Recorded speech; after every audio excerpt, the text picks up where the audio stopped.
Alec, what are your expectations for the season ahead for Surrey?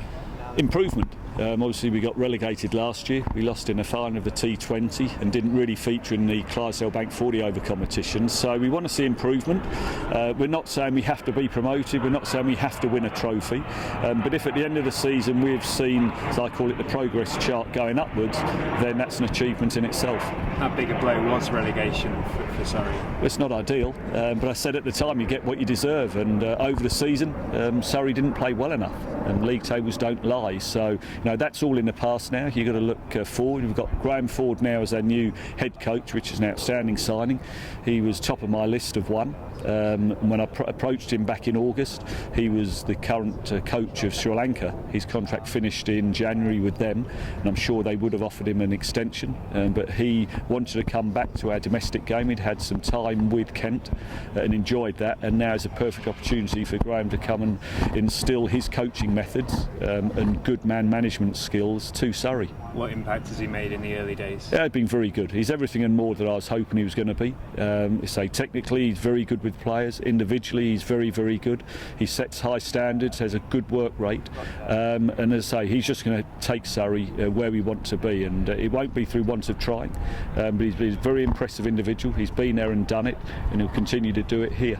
How big an impact can Graeme Smith's international retirement have for Surrey? How big a boost? Well, it was, as I say, he's had a great career for South Africa, but from a Surrey point of view, it's nice that he's now retired, so he's with us full time, which is great. Because, as I say, he was with us last year, but just for 3 weeks, and his ankle, unfortunately, had his ankle injury, which needed surgery, and he would have missed probably 5 or 6 weeks this year because of the way the South African tours were going. But now he's no longer. He'll be with us all the time, which can only be good. You want stability. And having a captain throughout the season, a quality person, a quality player and a quality captain can only add to what we hope will do well for Surrey. And Kevin Pietersen's had a turbulent winter. What do you expect from him this year?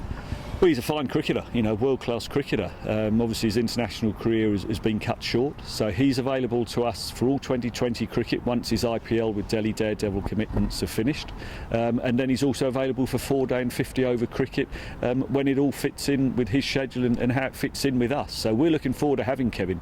Whenever he's been here with Surrey, he's been outstanding. He's performed well. The way he's conducted himself within the dressing room and on the training ground has been a credit to him, and he's set high examples for the rest of our team to follow, and that will be no different. And the nice thing is he knows Graeme Ford, he knows Graeme Smith. Graeme Ford's coached him from the age of 8 or 9, so they'll renew relationships there, but Kevin has a big personal pride. He'll want to do well as an individual and help ideally Surrey do well. Were you surprised that England came to that decision? Oh, listen, it's an ECB thing. They've made that decision. Whether you agree with it or not, to me, is neither here nor there. The fact that he's now with Surrey is a huge bonus for us. And as a former England captain, though, you must want to see the best players playing for England. Yeah, you do. Obviously you do. But there are reasons that the ECB have come to this decision, so you have to respect them whether you agree with them or not. I don't know the ins and outs, but what I do know is that Kevin Pietersen has got a lot to offer cricket, and thankfully he'll be wearing a Surrey shirt in doing that. Alec, is it important to build a good balance between the experienced players that you're going to have this summer and some of the promising young youth talent that you had coming through, especially towards the end of last season? Yeah, you want to get the balance right. As I say, it's a relatively young squad. We released 3 or 4 players in their mid-late 30s last season, which allows our younger players now to develop.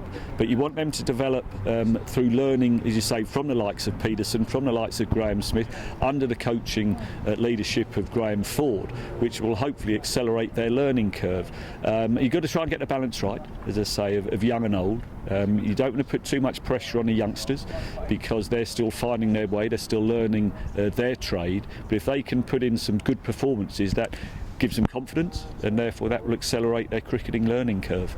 And just a quick one on England. They're competing obviously in the World 2020 at the moment, lost their first game against New Zealand.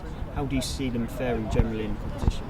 Listen, it's tough. You can generally lose one game only.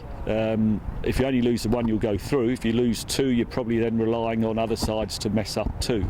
So listen, it hasn't been the greatest winter for England. They had it tough in Australia, they had it tough in the Caribbean, not the ideal start in Bangladesh, but there's some talent there. But in 2020 cricket, you generally only need 2 players in each game to perform, and if they perform well, you generally win.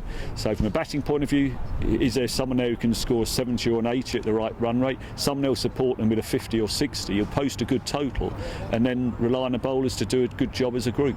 And just a look ahead to this summer as well for England, a big test against India. How do you see that one going? Well, first of all, we've got to play Sri Lanka. You know, they're expected to win both series. As I say, Sri Lanka and India don't travel that well. But having said that, England have got to regroup and start playing better cricket than what we saw this winter. They've got a good group of players, don't get me wrong, but as I say, they've got to play as a team and make sure that the more experienced players stand up and perform.